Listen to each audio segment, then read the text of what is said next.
करते नहीं है, ठीक है। इसलिए लॉ एंड ऑर्डर से इनका नीतीश जी का एकदम फेल्योर है।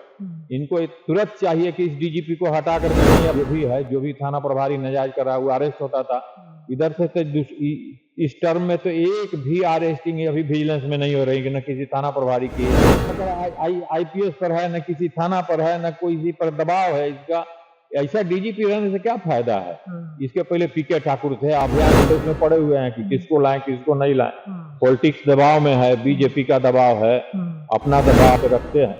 अच्छा सर, एक सवाल है, मान लीजिए कि इससे तो छवि धूमिल नीतीश कुमार की हो रही है, जदयू की हो रही है, एनडीए गठबंधन लगातार डिपेंड कर रहा है, दोनों गठबंधन। पनोरमा ग्रुप, जो सोचता है वो करता है।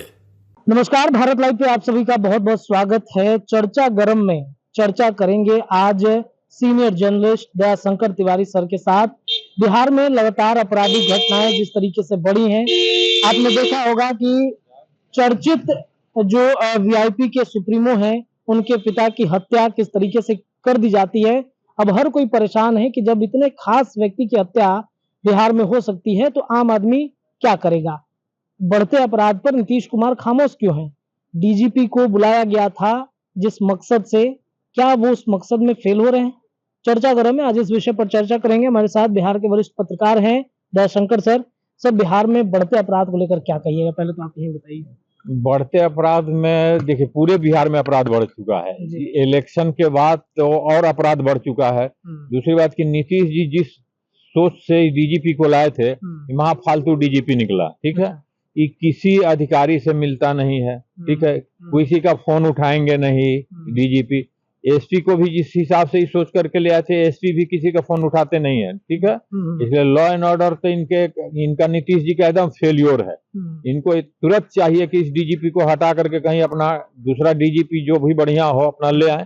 इस डीजीपी के चलते इनका लॉ एंड ऑर्डर सुधरने वाला तो है ही नहीं किसी कीमत पर, ठीक है। उसी के चलते अपराध बढ़ा हुआ है। न थाना एक्टिव है, न डीजीपी एक्टिव है, न एसपी एक्टिव है, ठीक है। दूसरा बात, इनके पहले वाले टर्म में जिसे विजिलेंस था, विजिलेंस एक्टिव था।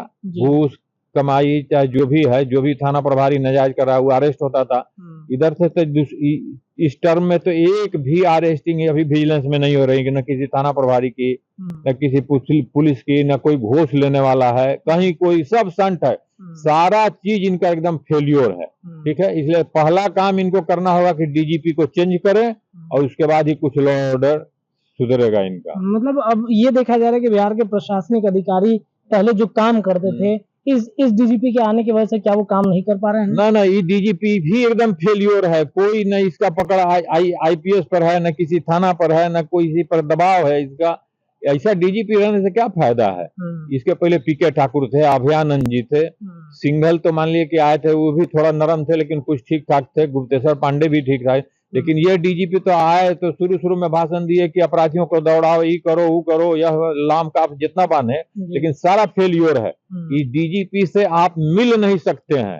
हाँ, कंप्लेन करने का तो अलग बात है। डीजीपी के रहते हुए कदम कुआं थाना प्रभारी एफआईआर गायब कर देता है, डीजीपी को कंप्लेन किया जाता है, डीजीपी कोई एक्शन नहीं लेता। डीजीपी को तो केवल यहाँ पर बैठ करके, बस एसी में बैठ करके और टीवी दिन भर देखते रहना है, कोई एक्शन नहीं। इस डीजीपी से कोई नीतीश जी आशा भी नहीं कर सकते हैं कि लॉ एंड ऑर्डर सुधार सकते हैं। उन्होंने एक बयान दिया था कि अपराधियों को दौड़ाइए, वो सब फेलियर है, वो हवा हवाई है। सरदार जी जो है डीजीपी, ये केवल हवा हवाई है। कह दिए कि हाँ अपराधियों को दौड़े, हम तो बता रहे हैं ना कि कदम कुआं थाना में कोर्ट से वारंट गया, वारंट गायब हो गया, अपराधी घूमते रहा। अच्छा। डीजीपी के यहाँ लोग कंप्लेन करते रहा लेकिन डीजीपी से कोई एक्शन नहीं हुआ। अच्छा। उसके पहले ही सिंघल जी जो थे, ऐसे ही एक मुकदमे में अगर वारंट गायब हो गया था तो तुरंत थाना प्रभारी पर एफआईआर करने के लिए आदेश कर दिया था। और ये डीजीपी के यहाँ तो कुछ पता ही नहीं चलता है कि कोई आवेदन भी जाता है तो कोई सुनता है चाहे नहीं सुनता है, कचड़ा में कचरा खाने में डस्टबिन में फेंका रहता है। इस डीजीपी से कुछ होने वाला नहीं है। सबसे पहले नीतीश कुमार जी को इस डीजीपी को हटाना सबसे जरूरी है। लेकिन ऐसा जब डीजीपी के साथ रहते हैं नीतीश कुमार, बड़ा कंफर्टेबल, मतलब बड़ा जुगलबंदी दिखती है इन दोनों के बीच में। इनके बिहार में लाने का कुछ पीछे मकसद था नीतीश कुमार का? मकसद ये था कि पहले ही जिस समय आईपीएसपी वगैरह थे तो ये थोड़ा सा कड़क थे, लेकिन जब से डीजीपी होकर के आए हैं तब से कहीं कोई इनका एक्टिविटी नहीं है, कहीं कोई एक्टिविटी है नहीं है। अब नीतीश जी क्या करें, ला दिए हैं बेचारे, पशु पेश में पड़े हुए हैं कि किसको लाएं किसको नहीं लाएं। पॉलिटिक्स दबाव में है, बीजेपी का दबाव है, अपना दबाव है, और भी अधिकारियों का दबाव है। अब जैसे ले लीजिए एक आईएएस जो है बैठ करके घोटाला कर रहा है और कुर्सी पर बैठा हुआ है, उसको हटा नहीं रहे हैं, रेड पड़ रहा है। पहले तो उसको हटा देना चाहिए उसी समय जिस समय उसके यहाँ रेड पड़ा। रेप केस में नाम आता है उस समय उसको आप बैठा करके भी रखे हुए हैं, पहले उसी को हटा देना चाहिए था। लेकिन इनको कुछ किए नहीं, बाद में ईडी का रेड पड़ रहा है। अब देखिए अब क्या करते हैं, हटाते हैं कि पोस्ट पाल करके रखते हैं।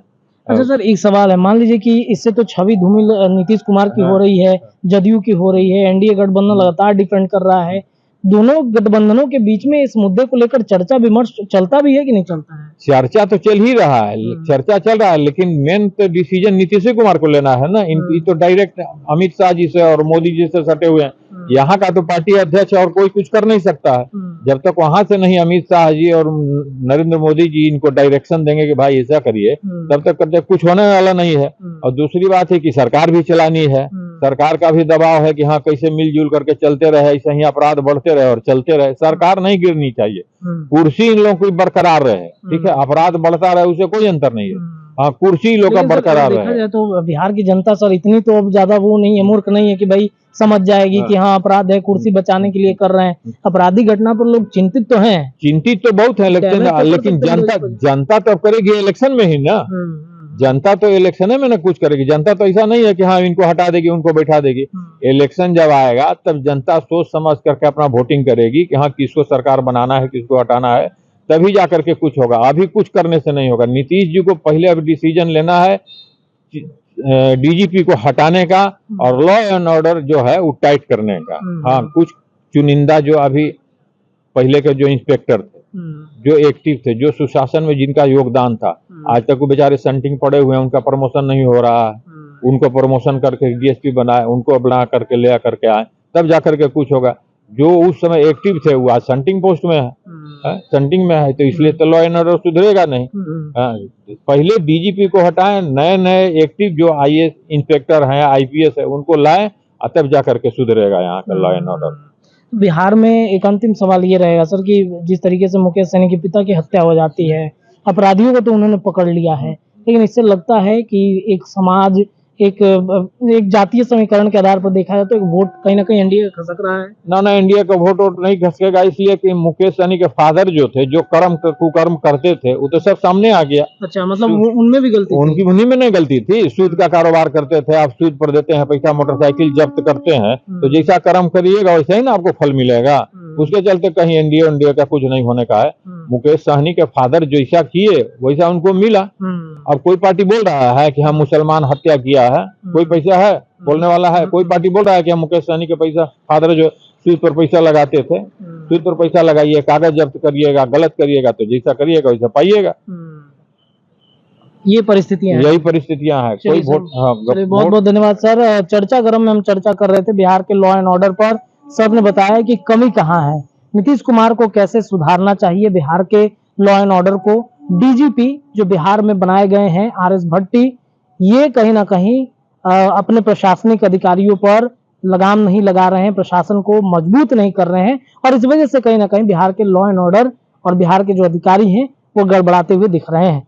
मुकेश सहनी के पिता के हत्या पर भी कहीं ना कहीं एक बड़ा खुलासा हो चुका है। फिलहाल चर्चा गरम में इतना ही, लेकिन चर्चाएं भारत लाइव पर लगातार गरम रहेंगी।